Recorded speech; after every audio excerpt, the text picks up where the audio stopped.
You need people like me.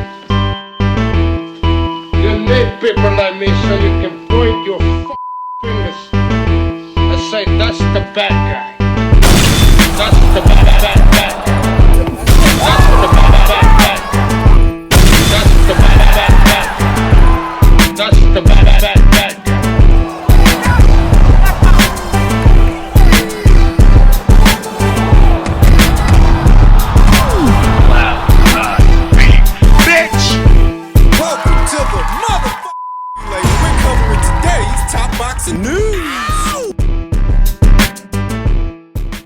Okay, we'll start with this. Set to return to action next month on the 22nd on the undercard of Mizuki Hiruta's next fight. Roxy, Iana Verduzco, otherwise known as Right Hook Roxy, is set to return to action in a super bantamweight contest scheduled for 8 against Mexico's own veteran, Maria Salinas, 36 years old, fighting out of the southpaw stance, to Iana Verduzco, who's 24 years old, and she's a southpaw too, hence the nickname, Right Hook Roxy. I don't know if anybody told the people at BoxRec, but Iana Verduzco is not an orthodox fighter. She's a southpaw. Sporting an unblemished record of 6 wins with no losses and no draws, 1 recorded knockout, to Maria Salinas, who sports a professional record of 27 wins with 13 losses, 6 draws, 7 knockouts, having only ever been knocked out once in 46 professional bouts. It's actually impressive that she's had close to 50 fights and only ever got stopped once. Currently, Maria Salinas is on a 4-fight losing streak, last in action to a debutante in Shakila Ellis. Earlier this month, on the 10th, she's been in there with anyone from Kenya Enriquez to Reina Telez. Close to 50 fights, you figure that this is a fighter who's been in there with close to anybody and everybody who's decent at or around these weights, and now she's going to be in there with Iana Verduzco. I believe that this is a fight that goes to a decision. I believe that this is a fight that goes to the cards. Roxy's fast, and she's strong and athletic, but she's not a knockout merchant. She's not really a knockout puncher, and Maria is durable. She's hard to knock out. So I think it's going to go to the cards, and when it does, I think that Roxy is going to win a points decision. And what will be, get this, her 5th ring appearance this year. She fought in January, she fought in April, she fought in June, and she fought earlier this month. Now she's about to fight again next month before the year is out. A byproduct of her partnership with Tom Loeffler's 360 Promotions, making up for lost time. Last year, Roxy only got to fight once, whereas this one, she's already fought 4, going on 5 times. And this is what I said would happen once she signed to Tom Loeffler's 360 Promotions, which I think is ideal for a young fighter that's still just starting out like Right Hook Roxy. If nothing else, he can get you fights, he can get you rounds, he can get you experience until you perhaps move on to something bigger. This fight is set to go down in the women's super bantamweight division. Super bantamweight, that's where Ellie Scottney is set to fight Mayeli Flores for the inaugural Undisputed Championship next year. Obviously at only 6-0, I don't expect Right Hook Roxy to end up fighting the winner of that fight. I think that Right Hook Roxy is a ways out from challenging for an alphabet title, but that is where she campaigns. She campaigns at 122, which, I say it all the time, it's one of the deepest divisions in all of women's boxing, because even without Ellie Scottney and Mayeli Flores, you have Nazarena Romero, you have Johanna Wanyu, you have Makaya Krebs, you have Puerto Rico's own Ashlyn Lozada, who we talked about just the other day. This is where Iana Verduzco, otherwise known as Right Hook Roxy, campaigns to where, even after Ellie Scottney and Mayeli Flores leave this weight class, Right Hook Roxy could have her hands full. There's enough challenges to go around, even without the current champions. Let's not put the cart before the horse. Before it ever becomes about alphabet titles, she's got to handle Maria Salinas first. Late next month on the 22nd, and as stated, I expect Iana to win a points decision. I expect that she'll beat Maria, she'll beat her decisively, but she won't stop her, she won't knock her out. She'll win a points decision. What he did at 140 was incredible. I mean, he beat some really top fight guys. The two wars that he had with Eric Morales, well, one war and then one on complete destruction of an all-time legend, albeit at 140. But Eric Morales looked really good fighting Marcos Maidana at 140. So then Danny goes out there and they have this great war back and forth, which Danny wins pretty handily, even though it was a very good fight. Then they have the rematch and he does this spinning around left hook KO that was a highlight. He opened up the Barclays. He became a super popular fighter there. He beat Lucas Matisse, who at the time was an absolute monster that everyone was avoiding in a great fight where he really showed his mettle in that fight. He knocks out Amir Khan. He was an underdog in that fight. Amir Khan at that point was a spectacular global superstar. So at 140, I mean, when you really look at what he's done there, absolutely, that's Hall of Fame stuff. Then the fact that he goes up to 147, wins a title up there, and only lost to the best of a very good generation. Guys like Keith Thurman, guys like Sean Porter, guys like Errol Spence. You know, he didn't get the Crawford fight. He wasn't around for that matchup because of being across the street in terms of promotions. And now he even went for a title at 160. Now he might be, if he does stick around, vying for a title at 154. You can't really close the book on him because it is still open. That 15% that he said chance that he's still going to fight again leaves his career a little bit open. But if you really nitpick and look at his career, he's done some fantastic things and has a real good argument for being a Hall of Famer. You know that Danny Garcia had his farewell fight in Brooklyn not but 2 weeks ago, and that's given rise to conversations as to whether or not Danny has had a Hall of Fame career. No. There's been a lot of talk about the recent Hall of Fame inductees, Gennady Golovkin among them, and with Danny's career now approaching the end, he's found a way into that conversation, that when he's done, will he be inducted into the Boxing Hall of Fame? Has it been a Hall of Fame career? And when you have to go so far back for the last relevant win... I think that's an automatic no. What are we talking about? 12 and 13 years? The win over Amir Khan was in 2012. The win over Lucas Matisse was in 2013. If you have to go that far back for Danny's last relevant win, that should answer the question. So this guy hasn't had a relevant win since the Obama administration? Jesus Christ! Chris had to bring up the win over Eric Morales, a faded Eric Morales who was in his mid to late 30s and already had 8 losses on his record. And that was over a decade ago. That was in 2012. They have to bring up these fights that are from over a decade ago because Danny's welterweight run, there was nothing Hall of Fame worthy about it. They don't want to say it, but I will. Danny, for the most part, has been a gatekeeper. If you lose to every solid fighter you're up against, you give them a decent fight, but you just don't win. You always come up short against the solid guys. You're a gatekeeper. Danny wasn't very good at any weight he campaigned after 140. At 147, he was a gatekeeper. At 154, he did next to nothing. He had one fight at 160 against Arislan Di Lara, which he lost. So how do we get to talking about Hall of Fame? Hall of Fame worthy? Danny Garcia? This has got to be a joke. There are so many other guys that I would nominate for a Hall of Fame induction long before Danny Garcia. Guys who don't often get talked about by the American media, like Kazuto Ioka, like Kenshiro Teraji. Those are literally more accomplished fighters than Danny Garcia by every stretch of the imagination. How come they don't get mentioned? Because they're not American. Danny is. So Danny gets special consideration for being little more than a high-profile gatekeeper. You don't bring up all the guys that Gabe Rosado lost to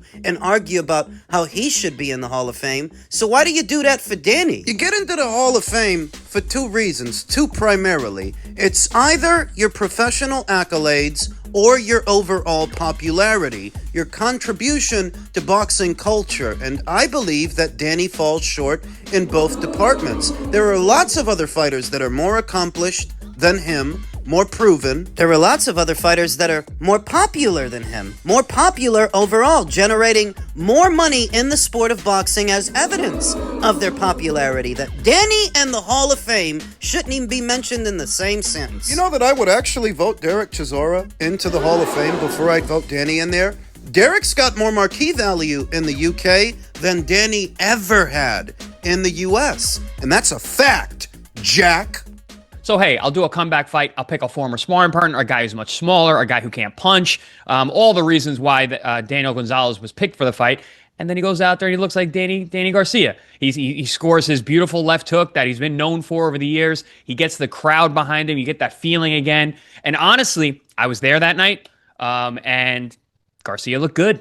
You know, the catch and shoot was still there. His ability to pull the trigger was still there. Power is the last thing to go. And Danny's never been a volume guy. Danny's never been a guy who's going to go out there and use the jab and outbox you at the weight classes of 47 and 54. 40 was a little bit different. You know, he's got a guy who's gonna counter you. He's gonna punch with you. He can punch. He's got a really good left hook, obviously. He's got great timing. That was still there. A guy like him is still dangerous. You know, even though he's in the past the other side of 130 of 35 years old, excuse me. If you got the punch, you got the timing, then yeah, you're gonna get that feeling like, yeah, I can do it again. And not for nothing, I don't think it's a crazy thing. There's other guys in the weight class right now. Keith Thurman is another guy up there who's past the age of 35. I wouldn't mind seeing that rematch again. There's the storyline of Ennis, where you got two Philly fighters. Danny Garcia is extremely, extremely popular, especially in that area. Duran is building his profile. It would be a little bit of a possible passing of the torch. Did you hear that? The last guy that Danny fought, he didn't land on that guy by accident. We know where he found him. In his old sparring sessions, because that's his old sparring partner. A little guy that he brought up in weight, who he knows he can't punch, who he used to spar before. And for this, he should get into the Boxing Hall of Fame. Fighting little guys that he knows can't punch. Little guys that don't knock people out so that he can knock them out. In what is one of the deepest divisions in all of boxing right now, the men's junior middleweight division, you couldn't find somebody more solid to fight? I say it all the time. If Danny hasn't been that active the last few years and hasn't been fighting in relevant fights, it's not for lack of opportunity, it's for lack of trying. He doesn't want to fight solid fighters. Chris floated the idea that why don't Danny Garcia fight Ennis? That could be a sort of passing of the torch fight. The previous generation of Philly fighters and the new generation. Danny can pass Ennis the torch. For the sparse attendance that we saw at the Barclay Center 2 weeks ago, I think that Danny and Boots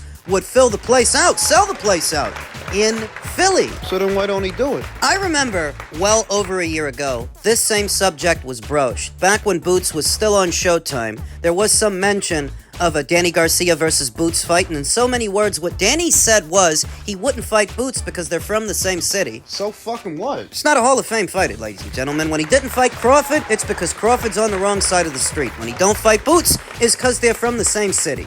Imagine if Mike Tyson doesn't fight Mitch Blood Green because they're both from Brooklyn. Or if Eric Morales and Marco Antonio Barrera don't fight because they're both Mexican. What the fuck is this? Tell you what it ain't. I'll tell you what it ain't. It ain't Hall of Fame worthy. You think he's gonna fight Ennis after getting stopped by Arislandi Lara, who's past it and in his mid-40s. He don't want no parts of Ennis. That could be a decent-sized fight in Philadelphia. And Danny did say that for the right fight, the right price, he'd come out of retirement.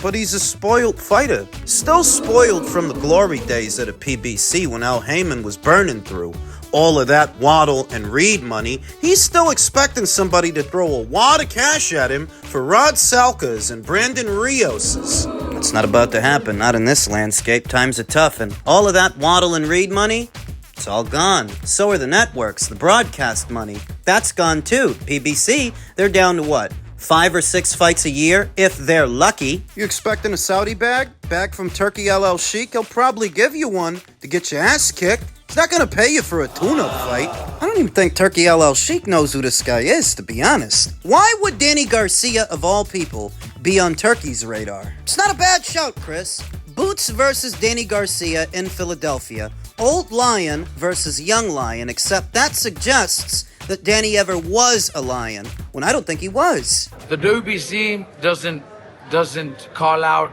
the mandatory, which they should have done it 2 fights ago, where Fundora has to fight Virgil, because Virgil's the interim champion. When you become interim, it's for one reason, because the champion is maybe injured, maybe in reasons, maybe he has another fight that he already committed. So let's do an interim. But the moment that the champion is available, he has to fight the interim champion. That's the way it is. That's the laws. That's the rules. But they just don't do it. So Virgil's not champion because the WBC hasn't forced Fundora to fight Virgil. Mauricio Suleiman, the president of the WBC, has since caught wind of these comments and responded to Robert Garcia Virgil's head trainer, saying, "Dear Robert, I'm surprised and disappointed at your statements. You are perfectly aware that Virgil was injured, and you are aware of the rules. You have been in boxing for a long time. Virgil is fighting in November and defending his WBC interim title, making good money. I simply can't understand why you are attacking the WBC." I simply can't understand why Mauricio didn't address what Robert said. It's probably because Robert is right. Yes, Virgil was injured for a brief period this year, but it's not like he hasn't fought in the last year, year and a half. He has. And that whole time, at any point, you could have and should have ordered the fight with him and Sebastian Fundora. So why didn't you? That's what Mauricio did not include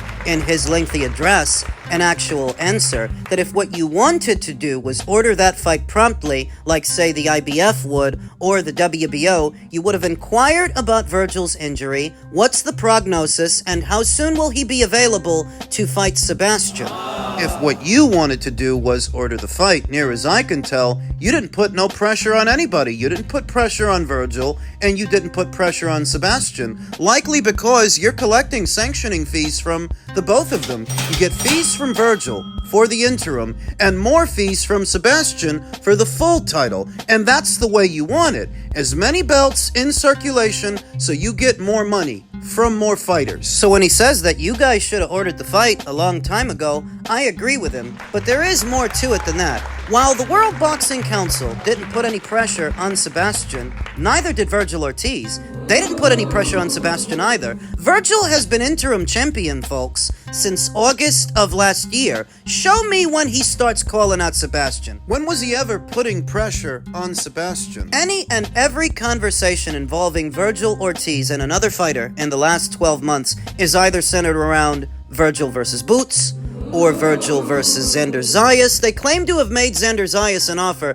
for his WBO title. Why didn't they make Sebastian one? For his WBC. You've got the interim, he's got the full one. Seems like an easy enough fight to make. Why didn't you make an offer to Sebastian? Have you even had a dialogue with Sebastian Fundora and his team about doing this fight at all? I get the impression you did have a dialogue with them about why you're not going to do the fight. About how they're not going to put any pressure on you publicly. Golden Boy will not press the World Boxing Council to order the fight. Virgil will not press Sebastian Fundora publicly. He won't pressure him so that Sebastian can seamlessly move up to 160 and drop the WBC, at which point Virgil can then pick it up because they didn't want to make that fight. Now, maybe Robert isn't privy to all of this. Maybe Robert isn't in on those discussions, but that's what I think is going on, because a whole year has gone by. I don't think Robert is in on the gag. You got time, you got plenty of time to send Xander Zayas emails about a fight in the fall, in the winter. Why didn't you send Sebastian one? That offer to Xander was fake. I know it was fake. I say it all the time, it was a fake offer. They just did that for the optics, but that's the point, isn't it? That if these guys were serious about fighting for a title, they wouldn't have looked in Xander's direction. They would have looked at Sebastian, because he's the one they've got by the balls. He's the one to where if they want it and they press the WBC to order it, Sebastian has to comply. You either have the fight or cough up the belt. If they were serious about fighting for a title, they're not. That's the giveaway. Now, none of this is Robert Garcia's fault. I don't blame him because Rick Mirrigan is Virgil's manager and Golden Boy Promotions promotes him. Those decisions fall on them, not Robert. The moral of the story, and what is the bottom line, is there is blame to be assigned to the World Boxing Council, but there is also blame to be assigned to Virgil himself and his team.